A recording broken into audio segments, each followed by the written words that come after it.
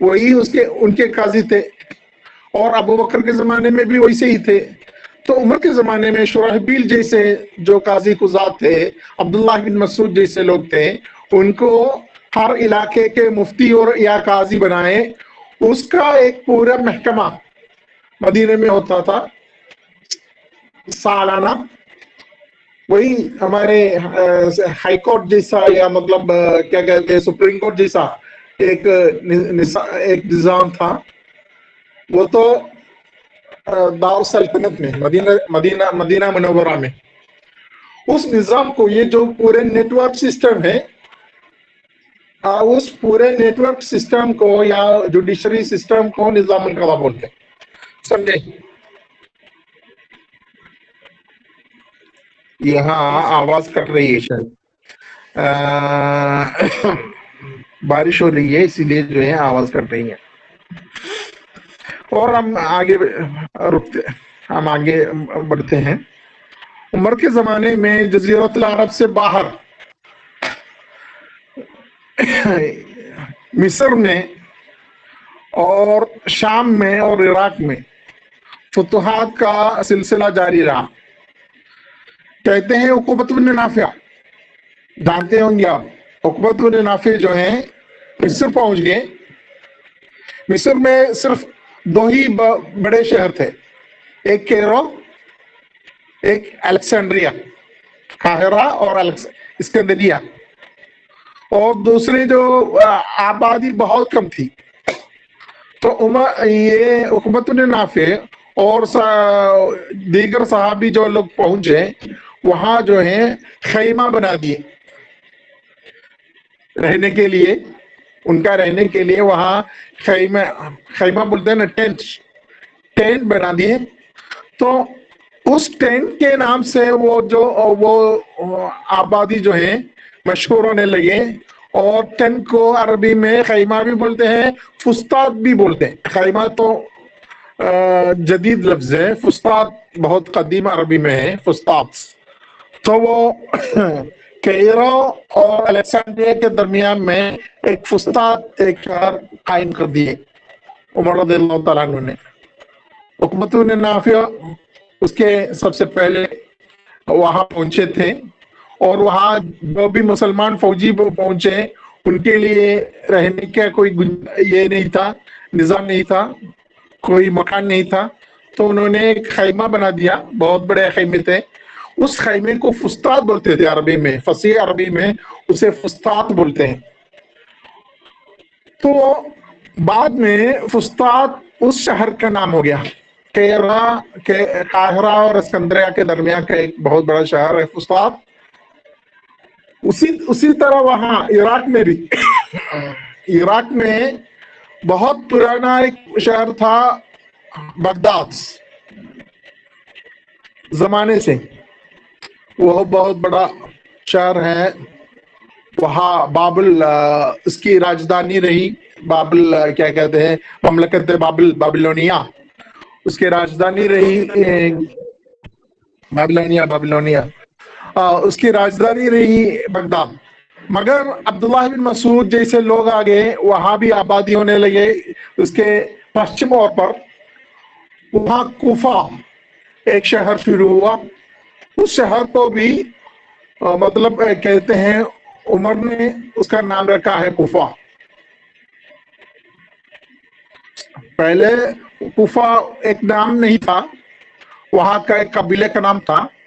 عمر نے اس جگہ کو کوفہ نام رکھا. ویسے عربستان میں بہت ایسے شہر، بہت ایسے ٹاؤن شپ، میٹرو ٹاؤن شپ بن گئے اور پول وغیرہ بن گئے. تو بہت کیا گئی عمر کے زمانے میں، سمجھے؟ تو خاص طور سے مصر، شام اور عراق میں. مصر میں ہم بولے فسطاط کے بارے میں. شام میں جو بھی مدینہ نئے ہوئے ہیں بہت عمر کے زمانے میں ہوئے ہیں. عمر نے فتح قدس یا کیا کہتے ہیں فتح الشام عمر کے زمانے میں ہی ہوا ہے.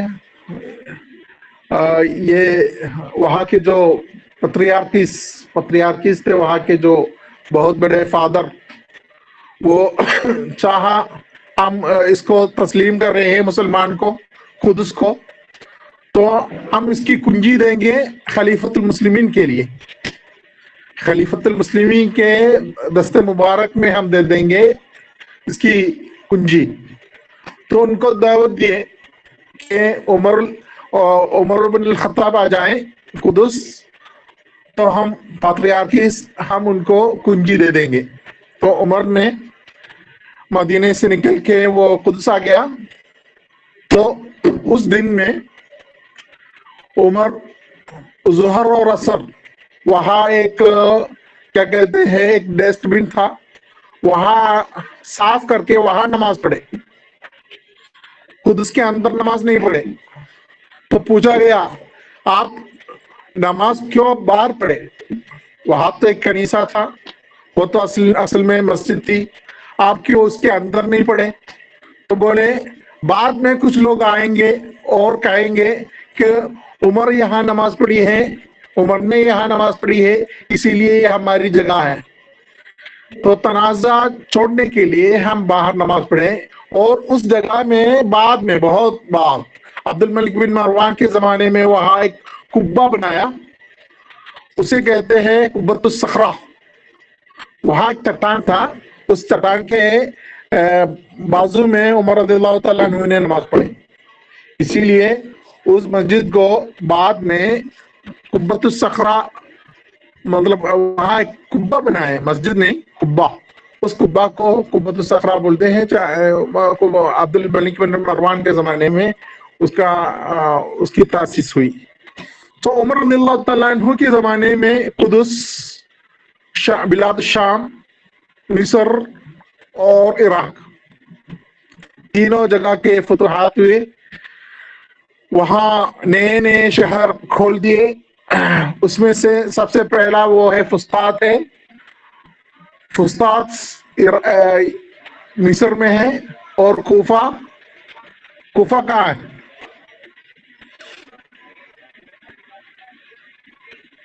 کوفہ کہاں بھائی؟ کوفہ عراق میں.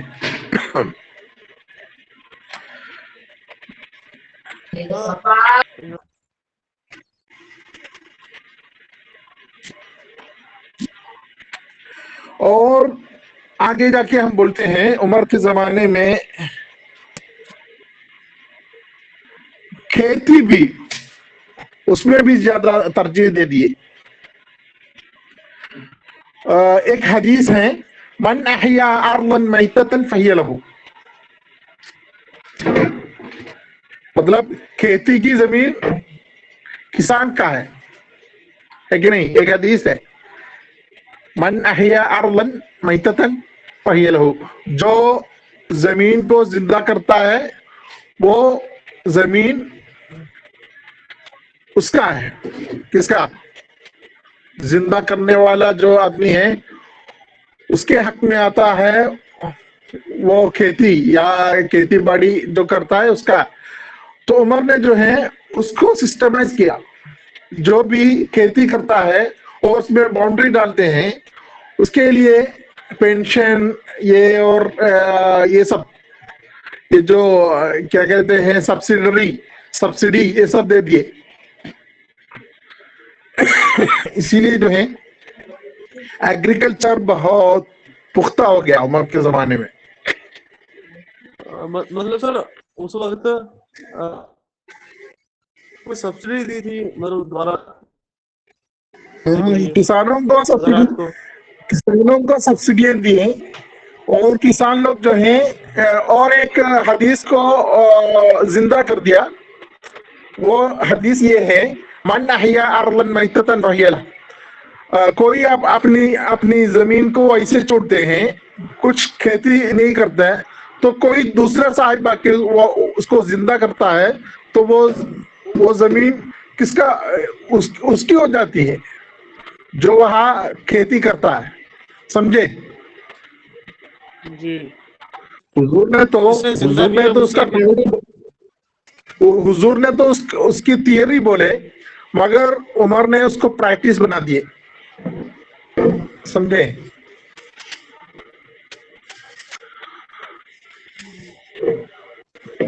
یہ تو تھیوری تھی. کیا تھیوری تھی؟ من احیا ارلن میتتن فہی لہ، جو بھی مردہ زمین کو زندہ کرے گا وہ اس کے لیے بن جائے گی. وہ تو ایک تھیوری تھی. عمر نے اس کو پریکٹس کیا، اسی لیے جو ہے کھیتی باڑی بہت پھیل گئی عمر کے زمانے میں، اور کسانوں کو سبسڈیاں دینے لگے اور پوری سہولیتیں دینے لگے. سمجھے؟ جی جی جی. اور آگے جا کے ہم بولتے ہیں وہاں حج کو جانے کے لیے بہت دقت ہوتی تھی. مدینہ سے نکل کے مکہ جانے کے لیے، کوفہ سے نکل کے مکہ جانے کے لیے ہاتھ راستے بہت بہت جانا بہت دشوار تھا. کہیں بھی جانا، مکہ صرف مکہ نہیں، کہیں بھی جانا بہت دشوار تھا. پہاڑی علاقہ تھا تہامہ حجاز وغیرہ میں، اور کتا و طریق تھا ہر جگہ. تو عمر کے زمانے میں وہ جو پورے روڈز کو، پورے جو کیا کہتے ہیں شارع عام بنا دیا، پبلک روڈ بنا دیا، اور وہاں سیکیورٹی بھی دے دیے. ہر جگہ سیکیورٹی، پولیس، شرطہ، نظام الشرطہ. تو پورے سیکیورٹی کے ساتھ جو ہیں پورے روڈ آباد کر دیے، تو لوگوں کو آنے جانے میں بہت آسانی رہی. بہت پہلے جب بھی لوگ جاتے تھے بہت احتیاط سے جاتے تھے، کیونکہ کتا و طریق کا خطرہ ہوتا تھا. چاہے اسلامی مملکت ہو مگر وہاں بھی لوگ بہت بدتمیز لوگ ہوتے ہیں. تو ان کا خطرہ جو ہے، ان کا خطرہ نہیں رہا عمر کے زمانے میں. پورے کے پورے سیکیورٹی کے ساتھ کوئی بھی نکل سکتا تھا. مطلب مکے کے لیے یا حجاز کے لیے یا تہامہ کے لیے، جہاں پرانے زمانے میں چلنا ہی مشکل تھا. سمجھے؟ نعم استاد. اور ایک سلسلہ ابو بکر کے زمانے سے جاری تھا، وہ جمع القرآن کا سلسلہ تھا. عمر کے اصرار سے ابو بکر نے اس کو قائم کیا تھا جمع القرآن، اور اس کی ترتیب بھی دیے تھے. زید بن ثابت کو اس کا ذمہ بھی دیے تھے. تو وہ سلسلہ جاری تھا، اس کو عمر نے پختہ بنا دیا. وہ بھی عمر کے اکاؤنٹ میں آتا ہے. اور جو ایک بات ہے، وہ انشاءاللہ اس کے بارے میں تفصیلاً بات کرنی ہے، وہ اسے کہتے ہیں تقویم ہجری. انشاءاللہ اس کے بارے میں اگلے کلاس میں انشاءاللہ بولیں گے. اگلے کلاس میں تقویم ہجری کے بارے میں اور اجتہادات سر عمر، میرا انوویشنز آف عمر رضی اللہ تعالیٰ عنہ میں بھی میرا ایک کچھ باتیں کریں گے انشاءاللہ. جی ابھی میرا ایک سوال ہے. جی ہاں بولیے. سر کل رات میں واقع ملوکیت، اس میں مولانا مودودی نے ایک بیان کیا ہے جی ہاں جو یہ انہوں نے، ہیلو آواز آ رہی ہے میری؟